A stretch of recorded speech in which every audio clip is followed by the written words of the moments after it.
नमस्कार. तर आपण जे आहे सोयाबीन बाजारभाव आपण बघणार आहोत. खरे आणि ताजे सोयाबीन मार्केटचे बाजारभाव या ठिकाणी आपण बघणार आहोत. सध्या मार्केटमध्ये स्थिती काय आहे, त्याचप्रमाणे आंतरराष्ट्रीय बाजारपेठाचा भारतीय मार्केटवर काय परिणाम होणार ते सुद्धा बघणार आहोत. सध्या जर बघितलं तर मागच्या बऱ्याच दिवसापासून सोयाबीनचे बाजारभाव जे आपल्याला स्थिर पाहायला मिळत आहे. एकंदरीत आंतरराष्ट्रीय बाजारामध्ये सोयाबीनचे बाजारभाव दबावात पाहायला मिळत आहेत.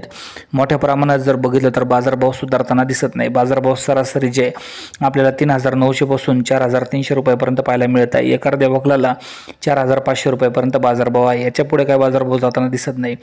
4,500च्या पुढे बाजारभाव या ठिकाणी पाहायला मिळत नाही. मोठ्या बाजार समित्या जसं की उदगीर, लातूर, नगर, बीड, धाराशिव, त्याचप्रमाणे लातूर, नांदेडमध्ये सुद्धा बघितलं तर जे बाजारभाव खूपच कमी आहे. बाजारभाव वाढले पाहिजे. बाजारभाव कमीत कमी 6,000 रुपये झाले पाहिजे.